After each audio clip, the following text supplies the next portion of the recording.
অন্তর্বর্তী সরকারের দায়িত্বে থাকাকালে ব্যক্তিগত আয় ব্যয়ের হিসাব দিয়েছেন তথ্য ও সম্প্রচার এবং ডাক ও টেলিযোগাযোগ মন্ত্রণালয়ের সদ্য সাবেক উপদেষ্টা নাহিদ ইসলাম।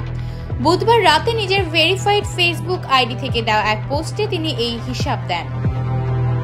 ফেসবুক পোস্টে উপদেষ্টা নাহিদ ইসলাম বলেন, উপদেষ্টা পদে যোগদানের আগে আমার কোনো ব্যাংক অ্যাকাউন্ট ছিল না।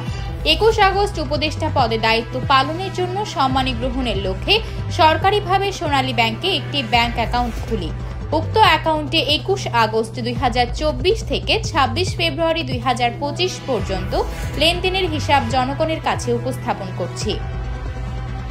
উক্ত হিসাবে 10,06,886 টাকা জমা হয়েছে এবং 9,96,188 টাকা উত্তোলিত হয়েছে। উল্লেখ্য, সোনালী ব্যাংকের এই অ্যাকাউন্টটি ছাড়া আমার অন্য কোনো অ্যাকাউন্ট নেই। উপদেষ্টা হিসেবে দায়িত্ব পালনকালীন আমার বা আমার পরিবারের কোনো সদস্যের নামে বাংলাদেশের কোথাও জমি বা ফ্ল্যাট নেই বা আমার পরিবারের কর্তৃক ক্রয় করা হয়নি।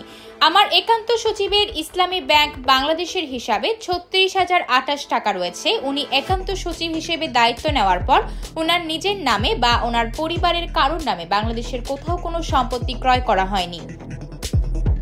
এছাড়া আমার ব্যক্তিগত কর্মকর্তা সহ সংশ্লিষ্ট যে কারোর সম্পদের স্বচ্ছ হিসাব রয়েছে, প্রয়োজনে উন্মুক্ত করা হবে। তথ্য অধিকার আইন 2009 অনুযায়ী বাংলাদেশের যে কোনো সরকারি দপ্তরে উক্ত তথ্য যাচাইযোগ্য।